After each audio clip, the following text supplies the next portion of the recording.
አላህ የሚለው ቃል የጌታችን ዋነኛ ስሙ ሌሎች ስሞች ሁሉ የሱን ማዕና ገላጭ ናቸው። እኔ ውስጥ የሚሰማህ ምንድነው ካሉኝ አላህ የሚለውን ስም ትርጉሙ ያው አምላክ ተመላኪነት ነው ብለን የለ የሆነ የባርነት ስሜት ይጨምራል።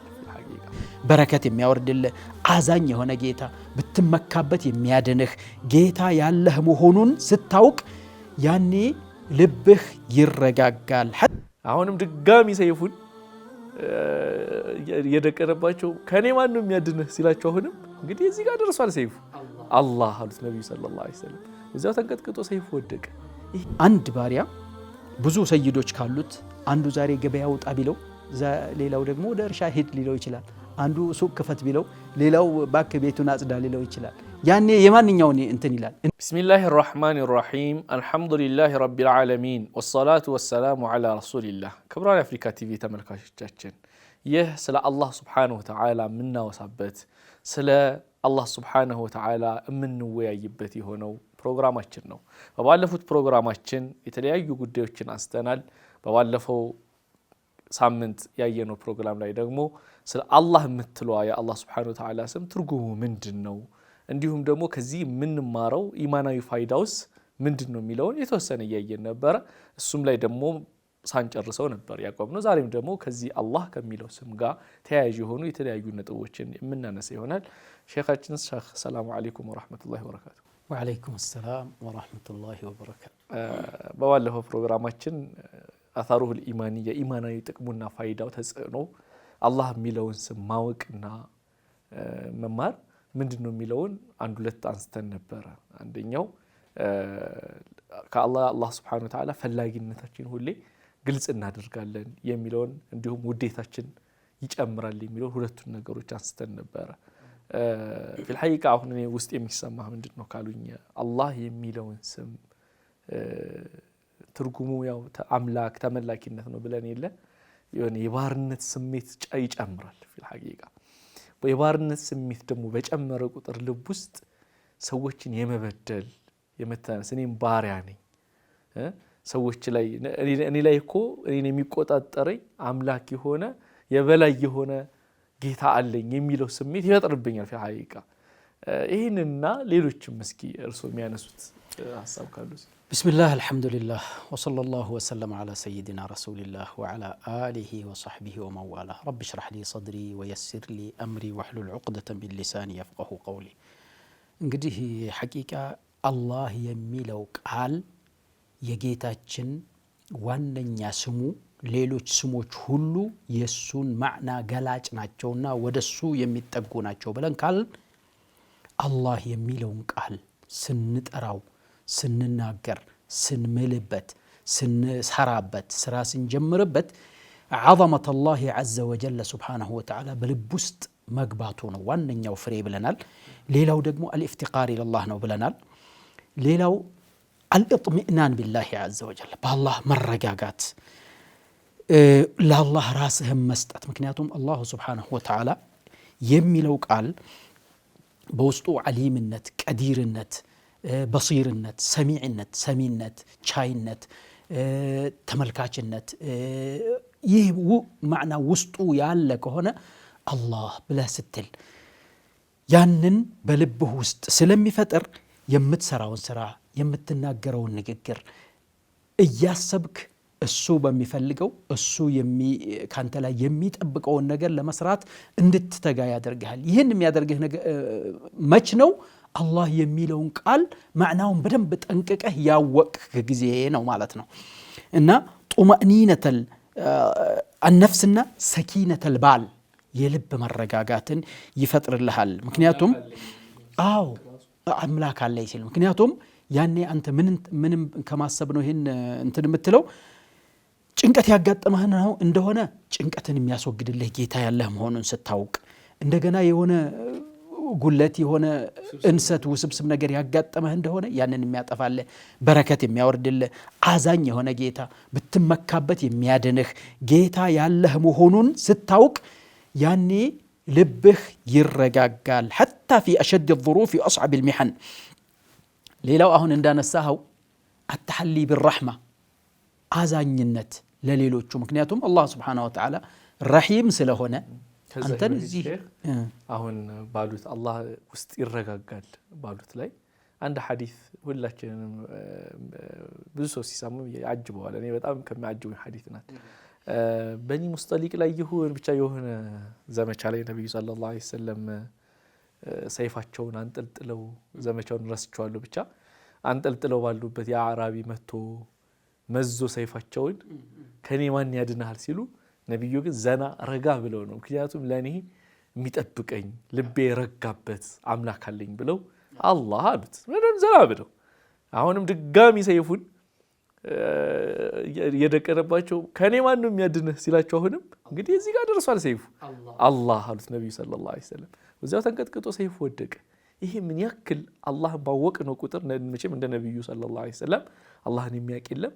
እሳቸው አላህን ካላቸው እውቀት የተነሳ እዚህ ሞት ጫፋቸው ላይ አንገታቸው ላይ ተደቀኑ ራሱ ማን ነው የሚያድንህ ሲባሉ ልባቸው ረጋ ብሎ አላህ ማለታቸው ስለ አላህ ባወቅን ቁጥር ልባችን ምን ያክል እንደሚረጋጋ የሚጠቁም ሐዲስ ነው። በጣም እንግዲህ የዚህ አይነት ምሳሌዎች በጣም ብዙ ናቸው። ነብያችን ጋር አለይሂ ሰላቱ ወሰለም እንደዚሁም ሷሊሖች ጋር የተለያዩ የአላህ ደጋግ ባሮች ጋር ይህ የሚመጣው መች ነው? አላህ የሚለውን ቃሉን ማዕናውን ስንረዳና እንደገና የማዕናው የሚያስረዳው ይህ ስም የተሰየመበት ታላቁ ጌታችን የተላበሳቸው ባህሪዎች ያለው ባህሪዎች ላንተ ደግሞ ከዋለልህም ጸጋ አንፃር ስትመለከት ያንን ታገኛለህ። ሌላው አላህ Subhanahu Wa Ta'ala ላንተ የዋለልህን ውለታ ላንተ ያደረገልህን እዝነት ትልቅነት ስትመለከት ለሌሎቹ ፍጥረታቶች ታዝናለህ። እዝነት ውስጥ ይፈጥራል እና ይህ من آثار الإيمانية بسم الله باسمه الله عز وجل الله ባለው ስሙ በማመንና በማወቅ የምታገኘው እምነታዊ ተጽኖ ልባዊ ተጽኖ ነው ይላሉ። ናም እንደገና ሌላው ተጽኖ أن تجعل دعاءك باسمه لمناهن لسو ማድረግ ለምሳሌ ስትለምን الله سبحانه وتعالى اللهم اجعل لي كذا اللهم እያልክ ትለምንበታለህ አላህን Subhanahu Wa Ta'ala። ይህ የዚህ የቃል ትልቅነት ስለገባህ እንደገና ደግሞ ይህ የምትጠራው ጌታ ዋነኛው ስሙ ይህ መሆኑን ስለምታውቅ ነው። ታላቅ የሚባለው አላህ ሲጠየቅ የሚሰጥበት ከሆኑ ስሞቹ መካከል አንዱ ይሄ ነው። አንዱና ዋናው አላህ የሚለው ቃል ስለሆነ ማለት ነው። እንደው እስኪ ዱዓ ላይ የነብዩ ዱዓ ላይ እኮ አጠቃላይ ስንመለከት ሁሉም اللهم ተቁራን ረበናና اللهم ረበና ነው። ይሄ ነው ያለው። اللهم ማለት ያው ያ አላህ የሚለውን አላህ ወይ ማለት ነውና ይሄንንና ሌሎችንም ተጽኖ በውስጡ የያዘ ነው። አላህ ማመኑንና ማወቁን ይወፍቀን። ሌላ ሼክ ፉቃሃዎች የሚጠቅሱት አንድ ነገር አለ በጣም ያጅበኛል ብዙ ጊዜ። እሱ ምንድነው? ሽንት ቤት ሲገባ ይላሉ። ሽንት ቤት ሲገባ ሲቀመጥ ሰውየው አሁን ጀለቢያ ብቻ ወይም ቀሚስ ኮን ያደረገው ግልብ አድርጎ አይቀመጥ። ሌላ ሰው እንኳን ባየው ሽንት ቤት ገብቶ አላህ ስለሚያየው ቀስ እያለ ታች እስኪወርድ ድረስ ከአደቡ እንዲከዘቅ እያደረገ ይወረድ። ቦታው ጋር ሲደርስ ከፍ ያል መሬትም ዲናጃሳም እንዳይነካው ለምን አላህም ሀያ መደረክ አለበት። ሲነሳም ደግሞ ቀስ እያለ እየለቀቀ ይነሳ እንጂ ዝም ብሎ ተነስቶ ሱሪውን ድርግ ወይም ደግሞ ቀሚሱን እንትና ለምን ሰው ሁሉ ባያየው አላህ ያየዋል። እንዲሁም ቤት ውስጥ ራሱ ማንም ባይኖር ራሱ ራቁቱን ሆኖ ዘው አይበል ቤት ውስጥ አይንጓርድ ማንም ባያየው አላህ ያየዋል ይላሉ።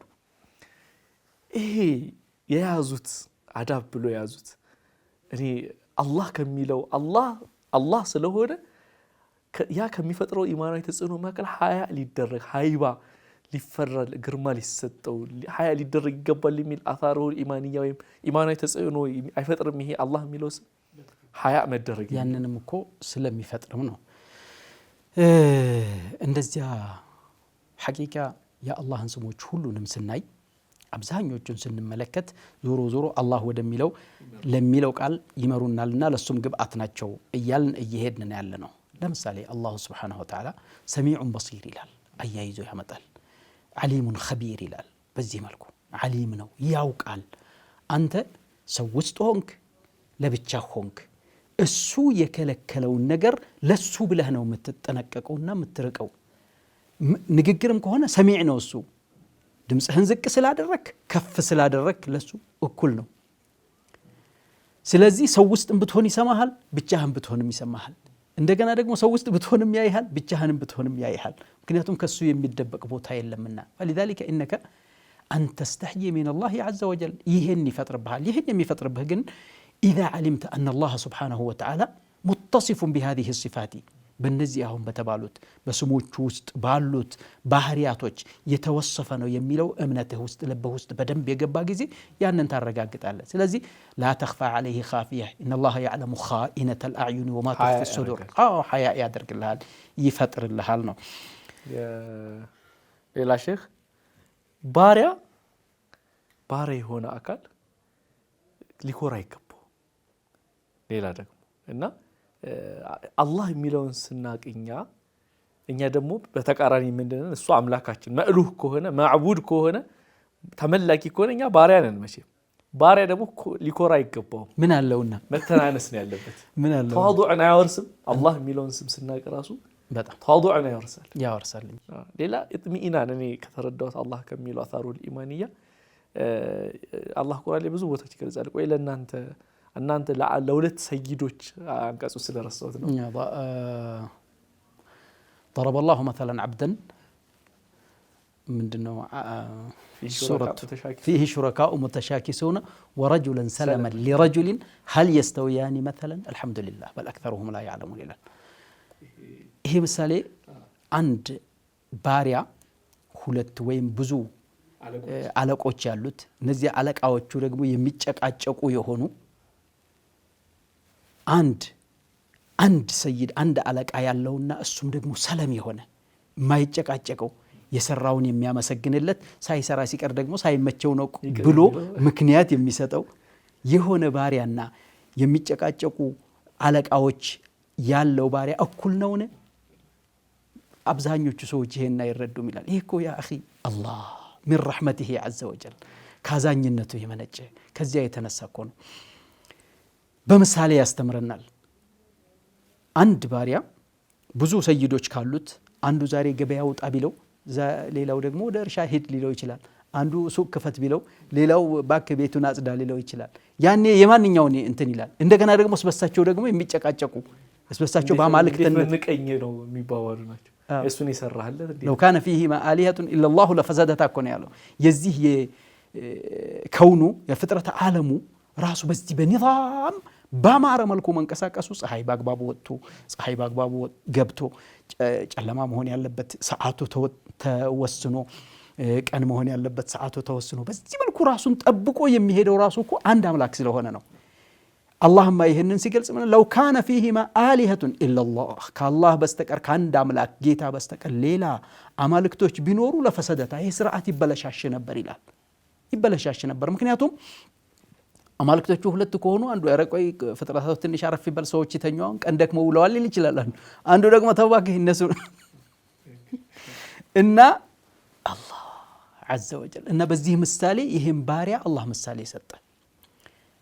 እኩል ናቸው ወይ? እኩል አይደሉም። ይሄንን የተረዳ ሰው የአላህን ትልቅነት ይረዳል፣ ተጽዕኖ ይፈጥርበታል። ላሸክ في ذلك አላህ እኔ በአንድ አምላክ ነው ያለኝ፣ ለሱ ብቻ ነው ማመልከው፣ ለሱ ብቻ ነው የምገዛው፣ ሌላ አንተም እንዲያርግ አላህም እንዲያርግ ይለኛል፣ ሌላው ሁለተኛው አምላክ ደግሞ እንዲለኛል የሚል አይነት ስሜት ውስጣችን እንዲሰጥ እንዳይፈጠር እኔም ብቻ ነው ብሎ አላህን ማወቃችን በራሱ ይሄ ውስጥ ላይ የሚፈጥረው እርጋታና ኢማናዊ ተጽዕኖ ከፍተኛ ነው። ሌሎችን ዛሬ ላይ የምናያቸው ቃጥባሬም ወይም ደግሞ አብሬትም እያሉ ብዙ አካላቶች እየሄዱ ዛሬ እንትና ነው እያሉ ፈርድ ሰላት እዚህ ጋር አለብኝ እዛ ጋር ደግሞ ሄጄ ማረድ አለብኝ ለከሌ ሼክ እያለ ጭንቀት ውስጥ ሲገባ ነው የምናየው። በሌላም እምነቶች ሲታይ እንደዛው ዛሬ አንድ እንትና ነው፣ ሁለት እንትና ነው፣ ሶስት እንትና ነው፣ አራት እንትና ነው፣ በቃ 30ውን ቀን ሁሉ ዛሬ ደግሞ ለሱ ካላወጣውለት ስለቴን እንዲያረጋኛል ብዙ አይነት ጭንቀት ውስጥ አሉ። ግን እኛ ለአንድ አላህ Subhanahu Wa Ta'ala ብቻ ሁነን ለሱ ብቻ አምላኪ ሁነን መኖራችን በራሱ የሚፈጥርብን እርጋታና ተጽዕኖ ከፍተኛ ነው። አላህ Subhanahu Wa Ta'ala የሚለው ስም ነብዩ ሰለላሁ ዐለይሂ ወሰለም ምድር ላይ ምን ያክል ለፍተውበታል ይህን ስም ማህበረሰቡ እንዲያውቀውና በተግባርም አላህ የሚፈልገውን ይህን ስም ሲያውቅ ህዝቡ ሲያውቅ ወይም ኡማው ሲያውቅ የሚጠብቀው ምንድነው አላህ Subhanahu Wa Ta'ala ከባሮቹ የሚለውን ነብዩ ምን ለፍተዋል የሚለውን ምናይ ይሆናል። ከኛስ የሚጠበቀው ዛሬ ላይ ምንድነው ይህን ስም ካወቅን በኋላ አላህ የሚለውን ስም ካወቅን በኋላ የሚለውን እናያለን። ሼህ አላህ የሚለው ስም ቅድም እንደተነጋገርነው መእሉህ ማዕቡድ ተመላኪ የሚለው ነው። ያ ሁሌ እንደሚነገረው ትክክልም ነው። በብዙ ዳዕዋዎች ይነገራል። አላህ Subhanahu Wa Ta'ala መጽሐፍቶችን ያወረደው መልእክተኞችን የላከው ነብያቶች ያ ሁሉ ነገር የሆኑት ይሄ አላህ የሚለው ስም ያዘው መضሙኑን ይሄ ያዘው ነገር ሰዎች በምድር ላይ ተጠቢቅ እንዲያረጉት እንዲተገብሩት ብለው ነው ወይም አላህን በብቸኝነት እንዲያመልኩት ብለው ነው። ይሄንን እስኪ አንሱልኝ እስኪ ነብዩ ሰለላሁ ዐለይሂ ወሰለም ምን ያክል በዚህ ጉዳይ ላይ ለፍተዋል ለኡማው ለሰሐቦች? ቢስሚላሂር ረህማኒር ረሂም። ወላሂ እንግዲህ አላሁ ዐዘ ወጀል ፍጥረታትን የፈጠረው ይህን ጉዳይ ሊያስተገብሩ ነው ብሎ ባጭሩ ነግሮናል። ከማ ፊ ሱረቲ ዛሪያት ወማ ኸለቅቱል ጂነ ወልኢንሰ ኢላ ሊያዕቡዱን፣ ሰዎችንም ሆነ ጋኔኖችን አልፈጠርኩም እኔም ብቸኛ አምላክ ሊያደርጉኝ አይ ሊወሒዱኒ ብለው ነው የፈሰሩት። ብቸኛ አምላክ አድርገው አምልኮን ሁሉ ለኔ ብቻ ሊያደርጉ እንጂ ሲሰግዱ፣ ሲጾሙ፣ ሲመኩ፣ ሲሳሉ፣ ሲፈሩ፣ ሲሸሹ ሁለንተናቸውን ሐያታቸውን ለሱ ብቻ ሊያደርጉ እንጂ። አላሁ ዐዘ ወጀል ማ አርሰለ الرسل من لدن نوح إلى آخر نبينا محمد صلى الله عليه وسلم ከኑህ ጀምሮ እስከ መጨረሻው መደምደሚያው ነብያችን ሙሐመድ عليه الصلاة والسلام ድረስ ተውሂድ الألوهية ለማስተማር እንጂ ለሌላ አይደለም የላካቸው። فلذلك يقول المولى ولقد بعثنا في كل أمة رسولا أن اعبدوا الله واجتنبوا الطاغوت። በርግጥ መልእክተኞችን ልከናል ይላል። ወለቀድ በዐስና በየህዝቦቹ ሁሉ ላይ ምን በሚል መልእክት አንግበው አን ዕቡዱላህ አላህን ብቸኛ አድርጋችሁ ተገዙት የሚሉ አድርገን ልከናቸዋል። ወጅተኒቡ ጣጉት ጣዖታትን ራቁ። ሌላን ከአላህ ሌላ የሚመለክ ነገር ሁሉ ጣዖት ነው። ይሄ የጋራ ተልእኳቸው የሁላቸውም የጋራ ተልእኮ ይሄ ነው። አንዱም ነብይ ደግሞ ረብ ጌትነቱን ፈጣሪነቱን አምልኮነቱን እምቢ ያሉ ሰዎችን አምልኮነቱን አረጋግጡ ብሎ አይደለም የላካቸው። አምልኮን ያረጋገጠ ነው የሰው ልጅ በተፈጥሮ። ለምን አላሁ Subhanahu Wa Ta'ala في سورة الروم ምንድነው የሚለው? فطرة الله التي فطر الناس عليها። ተውሂድ የጌታ መኖርን ማመን እኮ ፍጥራ ነው። አላሁ Subhanahu Wa Ta'ala ተፈጥሯዊ ከደረት ጋር ከልብ ጋር የተያያዘ የሰው ልጅ በተፈጥሮ የሚያምነው ነገር ነው። ለዚህማ ሲባል إذا ركبوا في الفلك دعوا الله مخلصين له الدين فلما نجاهم إلى البر إذا هم يشركون ይላል። ወደ ታንኳ ላይ ገብተው መርከብ ላይ ሆኖ ባህር የተናወጠባቸው ጊዜ ሆነ ጭንቀት ያጋጠማቸው ጊዜ ያቺ في قرارة نفسهم ያለችዋ የአላህን መኖር የምታውቀው የሆነችዋ አላህ በዚያ በትክክለኛው ላይ የፈጠራቸው ተፈጥሮ ትመጣና እውነተኛው ጊዜ ወደ ጌታ ይመለሳሉ። ግን ወደ እንትን የወጡ ጊዜ ወደ የብስ በወጡ ጊዜ ወዳውኑ إذا هم يشركون ነው የሚለው። إذا الفجائيات ወዳው ወደ ሽርካቸው ይመለሳሉ ይላል። فلذلك መልእክተኞች የተላኩት ያችን ፍጥራ ለማስጠበቅ ነው አላህ የፈጠረበት ይሆንን። فلذلك قال رسول الله صلى الله عليه وسلم في الحديث المتفق عليه كل مولود يولد على الفطرة فأبواه يهودانه أو يمجسانه أو ينصرانه። እያንዳንዱ ልጅ ሲወለድ በፍጥራ ላይ ነው የሚፈጠረው የሚወለደው። ፍጥራ ማለት ምንድነው? ያቺ ተፈጥሯዊ ሃይማኖት ያላህን መኖር ያላህን ብቸኛ ጌትነት የሚያውቁ ሆኖ ነው የተፈጠረው። ነገር ግን አይሁዳ አባቱ የሆነውም ወደ አይሁዳነት ይስበዋል፣ ነሳራ የሆነውም ወደ ነሳራነት ይስበዋል፣ እሳት አምላኪ መጁሳ የሆነውም ወደ መጁሳ ይስበዋል እንጂ ኢኒ خلقت عبادي حنفاء كما في صحيح مسلم ባሮችን ቀጥተኛ እኔን የሚያውቁ አድርጌ ነው የፈጠርኳቸው። ፈጅታለትሁም الشياطين ነው የሚሉት ሸይጣኖች አሳሳቷቸው እንጂ በኋላ ላይ እና ያችን በተፈጥሮ ልብ ውስጥ ያለችዋን አቂዳን ለማስጠበቅ ነው መልእክተኞችንም አላህ የላከው ይህን ሁሉ ኪታብም ያወረደው። እንደገና ያንን ደግሞ አዛኝ ስለሆነ ጌታ ያቺ ዓቅል የምትባለዋ ተፈጥሯዊ አፈጣጠር እንድትጠበቅ ይህንን ዩኒቨርሱን ፍጥረተ ዓለሙን እንድንመለከት ያዘናል። አፈላ የንظሩነ ኢለል ኢቢሊ ከይፈ ኹሊቀት ወኢለ ሰማኢ ከይፈ ሩፊዐት ወኢለ ልጅባሊ ከይፈ ኑሲበት። ግመልን አትመለከቱም እንዴት እንደተፈጠረች፣ ሰማይንስ እንዴት ከፍ እንደተደረገ ያለ ምሰሶ እንደቆመ፣ ምድርንስ እንዴት ሙሰጣሕ እንደሆነችና የተዘረጋች እንደሆነች አትመለከቱም እንዴ ይላል አላህ ስብሓነሁ ወተዓላ። ዓቅላችንን አሰርተን እንድንረዳ ማለት ነው የእሱን ብቸኛ አምላክነት እና መልእክተኞችን አላሁ ስብሓነሁ ወተዓላ የላከው ላኢላሃ ኢለላህ የያዘችውን መልእክት ሰዎችን እንዳስታውሱ ወደ ተፈጥሮ እምነት ሰዎችን እንዳመጡ እንጂ አዲስ ነገር እንዳመጡ አይደለም ማለት ነው። አለበለዚያማ በተፈጥሮ ሰዎች ጌታ መሆኑን ያውቃሉ።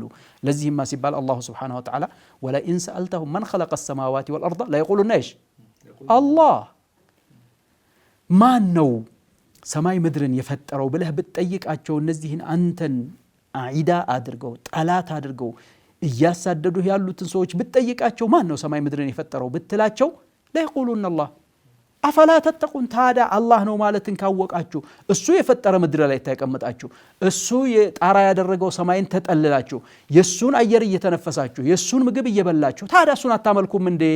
ለምን ሌላ ነገር እዚህ ትርብስብስ ታመጣለህ የማይጠቅምህ የማይጎዳህ? በል አጀዐለ አልአሊሀተ ኢላሃን ዋሂደን ኢነ ሃዛ ለሸይኡን ዑጃብ የሚል መልስ ነው የሰጡት የሰዎች ልጆች እና ነቢያቶች ሁሉ የተላኩት አላህ የሚለው ስሙ የያዘው መልእክት ለሰዎች ለማስገንዘብና ያንን ነገር ለመመለስ ነው፣ ወደ ተፈጥሮ ሰዎችን ለመመለስ ነው ባጭሩ። ሼክ የቂያማ ቀን ምልክት ራሱ ስናየው ራሱ እኔ አሁን የነቢዩ ሰለላሁ ዐለይሂ ወሰለም በሐዲስ እንደጠቀሱት በምድር ላይ በሌላ ዘገባ አላህን በብቸኝነት የሚገዙት እንዳለ ሆኖ በምድር ላይ አላህ የሚሉ ሰዎች እያሉ ቂያማ ትቆም። እነሱ ቂያማ ስትቆም የተቀሰልን አላህ ክስተቶች አሉ።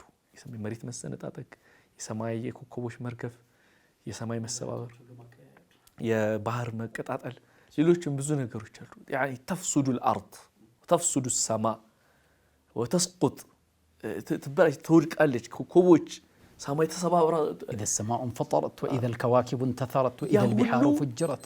በቃ በዛች ሰዓት ምድር የመኖሯ ጥቅም የለም፣ አብቅቷል። ምድር ላይ አላህ የሚባል ነገር መመለኩ አቁሟል።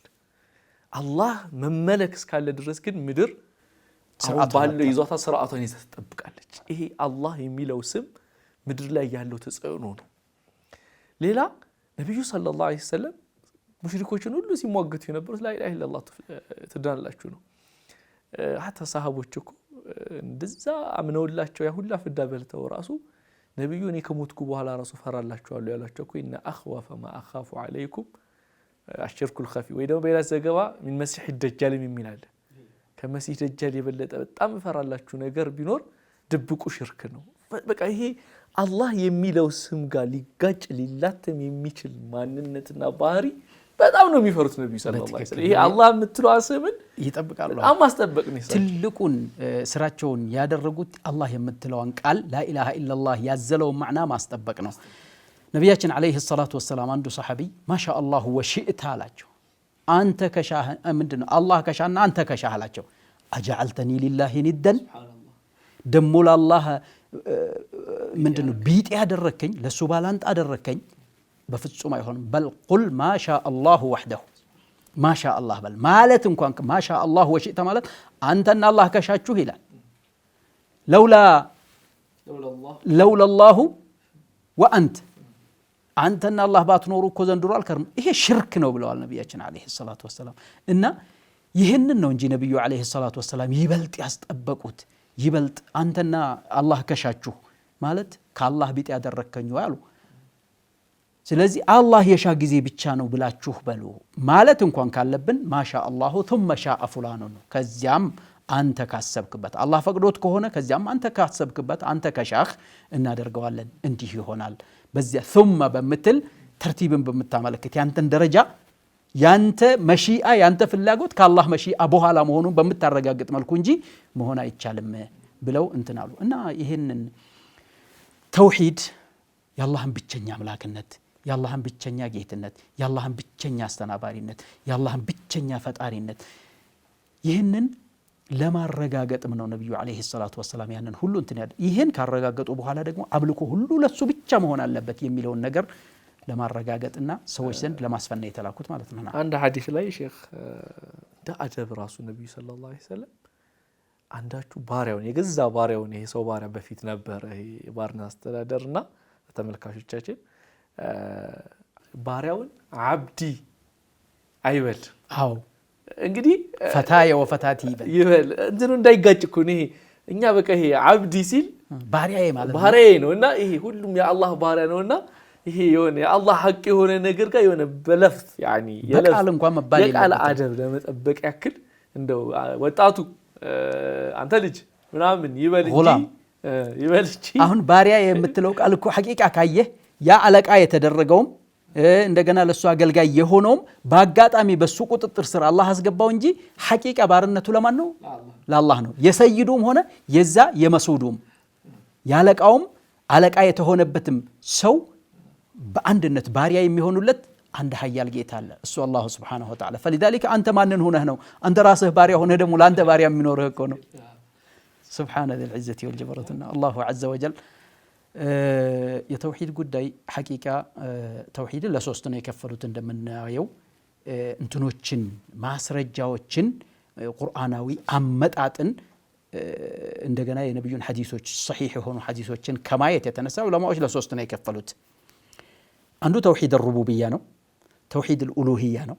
ይሄ አሁን እያወራን ያለ ነው ያምልኮ ተውሂድ ማለት። ተውሂድ الሩቡቢያ ማለት የጌትነቱን ማረጋገጫ ተውሂድ ማለት ነው። ፈጣሪ መሆኑን፣ አስተናባሪ መሆኑን፣ ሁሉ ነገር ሰጪ ነሺ መሆኑን ይሄን ሁሉም ፍጥረታት ሁሉ حتى فرعون ራሱ ያምናል። وما رب العالمين ነው ያለው። قال رب السماوات والارض وما بينهما ان كنتم موقنين። ይሄ የሩቡቢያ ተውሂድ ለኡሉሂያ ተውሂድ ግብአት ነው ያደረጉት ነብያቶች ሁሉ ያንን የምታስተምርበት። ምክንያቱም የሩቡቢያውን ተውሂድ በተፈጥሮ ሰው ያውቀዋል። አሁን ዛፉን ቅጠሉን እኔ ነኝ የፈጠርኩት የሚላል እንዴ? የቱንም ያክል እንትን ቢል እንኳን ተጅሪ ሚን ተሕቲ ብሎ ፊርዓውን ያለው እንኳን አላህ እኮ ሲገልጸው ልክ ናይልን እኮ እሱ እንደሚያፈሰው ነገርና ከኛ ትእዛዝ ስር የሚንቀሳቀስ የሆነው ናይል ብሎ የሚለው ሰውዬ እንኳን አላህ ስለሱ ሲመሰክርበት ወጀሐዱ ቢሃ ወስተይቀነትሃ አንፉሱሁም ነው የሚለው። ይችን አምላክ አለመሆናቸውንና የኔን አምላክነት እምቢ ያሉ አንቀበልም አሉ፣ ግን ውስጣቸው ልባቸው እያመነበት እያለ ነው ያለው። وما رب العالمين ሲል قال رب السماوات والارض وما بينهما ان كنتم موقنين። ሙሽሪኮችን ሙፈሲሮች እንደሚያነሱት وإلهكم إله واحد لا إله إلا هو الرحمن الرحيم የሚለው አያት ሲወርድ እናንተ አምላካችሁ ከሱ በስተቀር ሌላ አምላክ የሌለ የሆነ ጌታና እሱም እጅግ ርህሩህና አዛኝ የሆነው ጌታ ነው የሚለው አንቀጽ ሲወርድ ምንድነው ምልክቱ? እንዴት ነው የምናውቀው ብለው ጠየቁ አሉ ሙሽሪኮች ማለት ነው። የመካ ሙሽሪኮች ሲሉ إن في خلق السماوات والأرض واختلاف الليل والنهار وما أنزل الله من السماء من ماء فأحيا به الأرض بعد موتها وبث فيها من كل دابة وتصريف الرياح آيات لقوم يعقلون። بسماي بمدر أفتاتر የሌሊትና የቀን መፈራረቅ የዝናብ ወርዶ ደግሞ ድርቅ ያለችውና የሞተች የሆነችዋን ምድር ህያው ማድረግ በሱ በቅሎ ደግሞ እንደገና የንፋሶቹን እንቅስቃሴ ማገለባበጥ አንዴ ወደ ፀሐይ መውጫ ወደ ፀሐይ መግቢያ ወደ ሌላው እንደ ሐሰብ الحاجه ማገለባበጥ በእነዚህ ነገራቶች እኮ ጌታ መኖሩን ማረጋገጥ ትችላላችሁ። ይሄን ያደረጋችሁ እናንተ ናችሁ እንደ ይበላቸው። ስለዚህ አሁን ይሄኛው የሁለተኛው አያት ሩቡቢያን የሚያመለክት አያት ነው። የመጀመሪያው አያት ደግሞ ኡሉሂያን የሚያረጋግጥ አያት ነው። فلذلك ነብያቶች ሁሉ የተላኩት ኪታቡ ሁሉ የተወረደው ፍጥረታት ሁሉ የተፈጠሩት ተውሂድ الኡሉሂያን ለማረጋገጥ ነው። ያንን አምልኮ ለሱ ብቻ ለማድረግ ነው። جزاكم الله خير يا شيخ። في الحقيقة በጣም የሚያሳዝነው ግን ዛሬ ላይ ፕሮግራማችንን ያው ተጠናቋል። በርግጥ ግን ለመጥቀስ ያክል ሳልጠቅስ ማለት የማልፈልገው ነብያቶች እንደዛ ለፍተው ነብዩ ሰለላሁ ዐለይሂ ወሰለም እንደዛ ደምተው ያሰረጹትን ስንት ነገር የሆኑበትን ነብዩ ሰለላሁ ዐለይሂ ወሰለም ተውሂድ ዛሬ ላይ አንዳንድ ሰዎች ግባቸው አላማቸውን ጊዜም ሰው አላማውና ግቡ ትክክልም ሊሆን ይችላል የተበላሸም ሊሆን ይችላል። አንዳንድ ሰዎች ግን ዛሬ ላይ ይሄ የነብዩ ሰለላሁ ዐለይሂ ወሰለም የተላኩበትን አላማ ጥሰው ለምንድነው ሼኾቹ ጋር ሂዳችሁ ዱዓ ማትጠይቁ? ሼኾቹን ቀብራቸውን ሂዳችሁ ለምን እየዳበሳችሁ በረከታቸውን አትፈልጉም? የመሳሰሉት እያሉ እንደ አዲስ ዛሬ ላይ ጥሪና ሰበካ የያዙ ሰዎች አሉ። አላህ ሱብሓነሁ ወተዓላ እንግዲህ ሁላችንንም ወደ ሐቁ መንገድ ይመልሰን። ክቡራን የአፍሪካ ቲቪ ተመልካቾቻችን ዛሬ እንግዲህ የተማማርነው አላህ የሚለውን ስም ነቢያቶች ምን ያክል ምድር ላይ እንዲሰርጽ እንደለፉለት ላኢላሃ ኢላላህ የሚለው አላህ በብቸኝነት ተመላኪነቱን ለማስረጽ መጽሐፍቶች የወረዱበት ፍጡራን የተፈጠሩበትና እንዲሁም ደግሞ ነብዩ ሰለላሁ ዐለይሂ ወሰለም ብዙ ነገር የሆኑበት ጉዳይ እንደሆነ ነው። በሚቀጥለው ደግሞ በሌላ የአላህ ሱብሓነሁ ወተዓላ ስም እስከምንገናኝ ድረስ የዛሬው ፕሮግራማችን እዚህ ጋር ይጠናቀቃል። ወሰላሙ ዐለይኩም ወራህመቱላሂ ወበረካቱ።